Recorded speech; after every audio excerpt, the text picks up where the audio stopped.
Hello बच्चों, नमस्कार। स्वागत है आपका हमारे online platform A to Z study Adda पर। हम आज हिंदी व्याकरण का बहुत ही महत्वपूर्ण टॉपिक उपसर्ग आपको पढ़ाएंगे, समझाएंगे। और ये उपसर्ग जो है, ये जवाहर नवोदय विद्यालय के में प्रश्नों में कोई एक एक प्रश्न आता है, वहाँ काम कर जाता है। और मिलिट्री स्कूल के तो बेसिक सिलेबस में है ही है, और राष्ट्रीय मिलिट्री स्कूल और सैनिक स्कूल, इन दोनों के एग्ज़ाम काम आता है। और बड़े बड़े कंपटीशन में भी ये आपको बहुत काम आएगा। और जब शब्द का अपन विश्लेषण करेंगे तो हर एक शब्द के अर्थ तक पहुंचने में ये अपने को बड़ी सहायता करता है। तो ये शब्द कैसे है, इसकी परिभाषा लिख देते हैं। यानी किसे कहते हैं उपसर्ग? यानी ये वो शब्दांश होते हैं। क्या होते हैं बेटा? पूरा शब्द नहीं होता अपने आप में, ये पूर्ण रूप से प्रयोग में नहीं होता है, लेकिन शब्द का एक अंश होता है जो किसी शब्द से पूर्व में लग करके उस शब्द के अर्थ को परिवर्तित कर देता है, तो वही उपसर्ग होता है। इसे अंग्रेजी में प्रेफिक्स बोलते हैं। क्या बोलते हैं बेटा? प्रेफिक्स। चलिए अपन इसकी परिभाषा लिख लेते हैं। यानी वे शब्दांश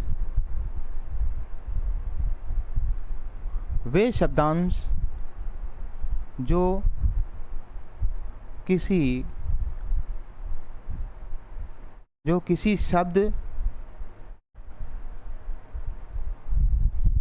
शब्द के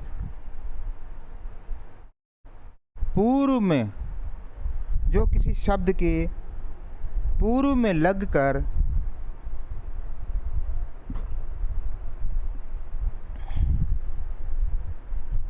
अर्थ परिवर्तन कर देते हैं या अर्थ बदल देते हैं। अपन सरल भाषा में लिखें, अर्थ बदल देते हैं, वे उपसर्ग कहलाते हैं। वे उपसर्ग यानी प्रेफिक्स कहलाते हैं।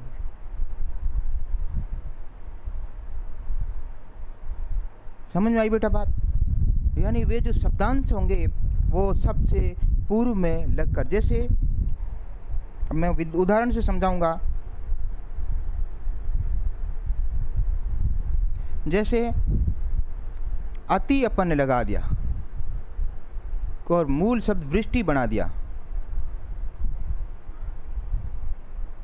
अब अति का अर्थ होता है बहुत यानी अधिक, और वृष्टि का अर्थ होता है बरसात, वर्षा। लेकिन अब जब इन दोनों को जोड़ करके लिख देंगे, दोनों को जोड़ करके अपन लिख देंगे, तब हो जाएगा अतिवृष्टि। तब क्या हो जाएगा बेटा? अतिवृष्टि।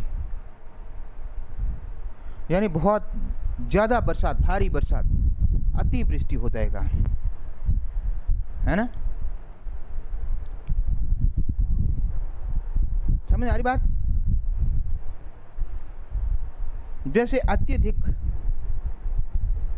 अपन ने लिख दिया, अत्यधिक यानी अति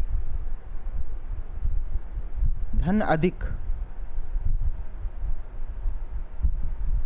इसका हो जाएगा अत्यधिक। अत्यधिक क्या हो जाएगा बेटा?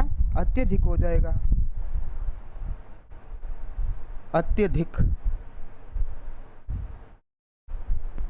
अत्यधिक। अब ये यहाँ इस शब्द में कोई आपसे संधि पूछेगा तो कौन सी है? क्योंकि आधा तय है और तय आधे के बाद ये आएगा या वह आएगा, तो वो यण संधि होती है। ये पिछले टॉपिक में हमने अच्छे से पढ़ा रखा है, तो वो भी हो जाएगा।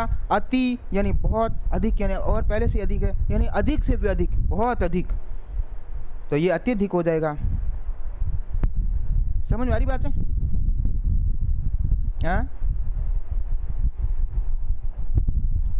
हाँ बेटा।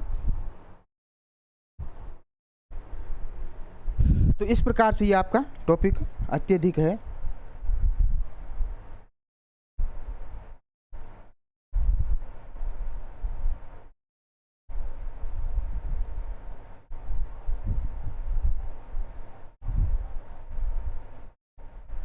हाँ बेटा, अब अपन आगे चलते हैं। मूल रूप से उपसर्ग कितने हैं उस पर बात कर लेते हैं।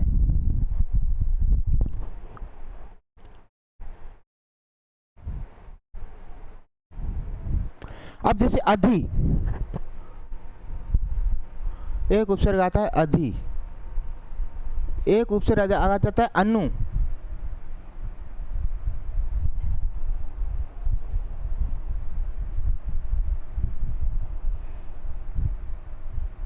अधि, अनु, ठीक है। और अधि, अधिक, अधि का ऊपर होता है ऊपर, जैसे अपन बोलते हैं ना अधि धन अक्ष, क्या बोलेंगे? अधि धन अक्ष। अब इसका जब संधि अपन ये कर लिया, अब इसका वापस इसको जोड़ करके शब्द मिला देंगे तो क्या हो जाएगा? अध्यक्ष। क्या हो जाएगा बेटा? अध्यक्ष। वही ये देखिए, अधि का अर्थ होता है ऊपर, मुखिया या श्रेष्ठ, और अक्ष यानी अक्ष का अपन लेंगे आंख से। तो अध्यक्ष का अपन इसमें अर्थ कैसे समझेंगे? अध्यक्ष का यानी कि वह मुखिया या वह व्यक्ति जो अपनी आंखों के सामने का नज़ारा पूरा कंट्रोल करके चले, तो वही अध्यक्ष होगा।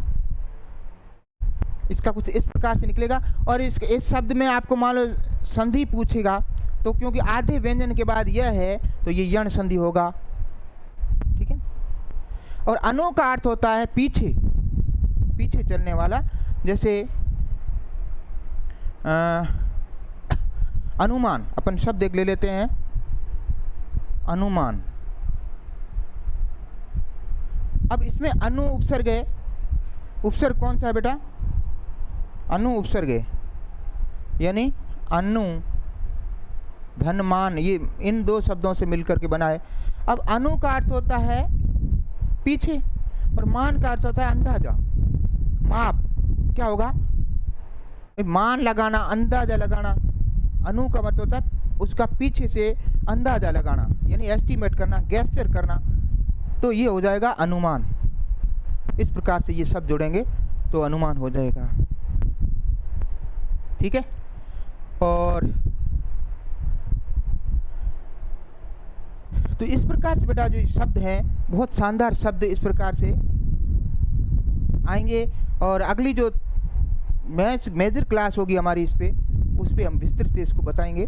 तो आज का टॉपिक यहीं तक, मिलते हैं कल एक नए टॉपिक के साथ। तब तक थैंक यू, जय हिंद।